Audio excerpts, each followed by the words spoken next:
Halo. Halo. Halo, perkenalkan namaku Eleonora Regita, biasa dipanggil Ellen, sebagai Ketua OSIS SMA K Untung Suropati, Sidoarjo. Saya baru menjabat di periode tahun ini, yaitu 2021 dan 2022. Aku Gavriel Sanur Christian Uju, biasa dipanggil Gavriel atau Uju. Di sini OSIS di Bendara 1. Aku kan 21 Februari 2005 nih. Aku 6 Februari 2005.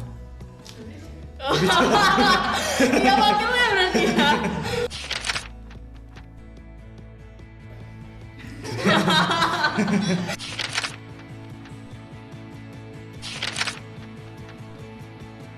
Jalan Tenis 3, Sidoarjo. Sejak 54 tahun yang lalu. 20 mungkin. Sekitar 630. 18. Kelebihan dari kita sendiri yang pertama, kita kan salah satu sekolah swasta Katolik nih di Sidoarjo salah satunya. Selain itu, kita juga tidak hanya memperhatikan dari prestasi akademik, tapi kita juga memperhatikan dari prestasi non akademik kita. Kalau dari aku sendiri sih kayaknya dari sarana yang menunjang juga. Jadi kayak SMA K Untung Suropati ini kita punya lapangan basket, ada lapangan futsal juga. Terus dari prestasi non akademik kayak ada basket, ada ekstra padus, jadi banyak ekstra. Jadi punya banyak ekstra yang bisa diikutin sama teman-teman nantinya. Gitu sih.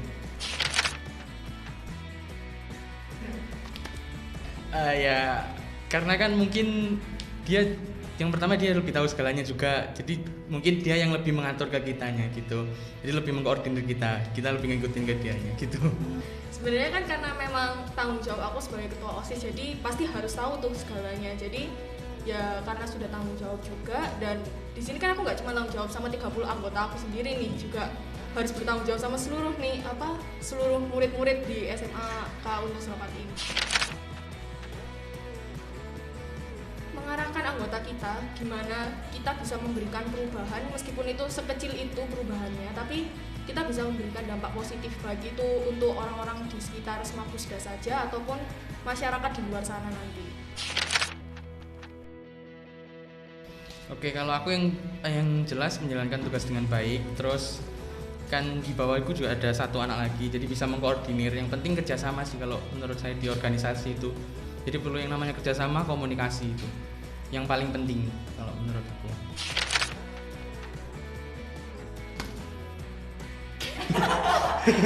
Karena saya lihat Gabriel itu lebih nyaman di rumah gitu ya, mungkin memperhatikan laptop, belajar sambil mungkin melakukan aktivitas yang lain gitu. Jadi saya rasa dia lebih nyaman gitu kalau bekerja dari rumah gitu. Kalau aku sebenarnya sama sih alasannya sama dia. Jadi sebaliknya.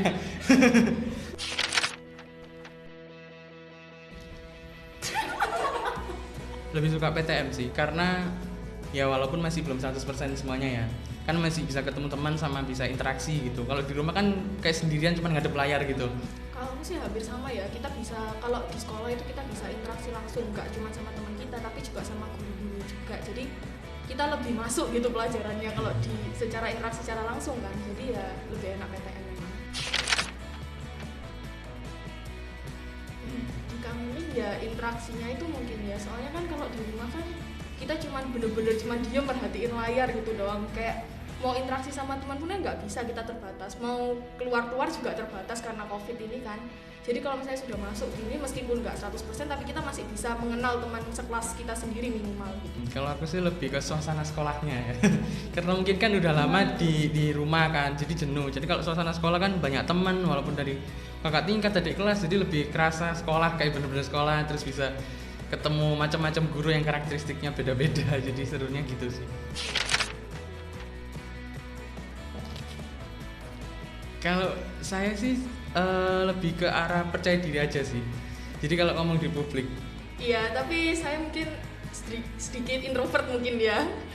Tapi saya nggak tahu itu berhubungan nggak sama. Tapi kalau misalnya saya berbicara di depan publik itu memang masih kurang kalau dibandingin sama wakil saya gitu.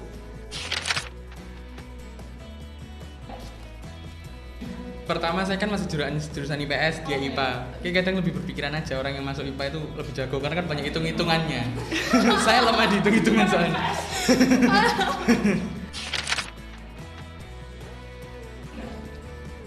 Kan kemarin dia ikut ini juga padus di SMA Award. Jadi mungkin dia lebih bisa padus gitu di akademik, di non akademik gitu. Kalau saya kan jarang ikut ini ekstrakurikuler selama pandemi kan, jadi nggak ada gitu. Kalau saya memang lebih nekuni musik saya sih.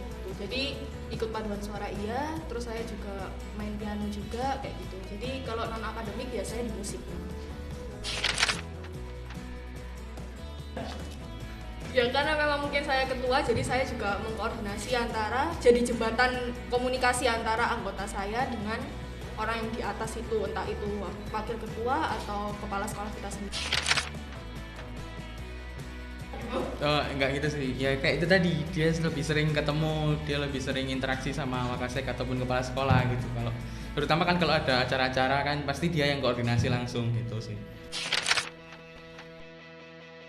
Mungkin soal event-event yang menyangkut hari besar sekolah mungkin ya, seperti pensi ataupun unsur cup itu. Jadi kayak kita dikasih tahu ini nanti tanggal ini kita ada acara ini, tolong ya dikonsep gimana kayak gitu.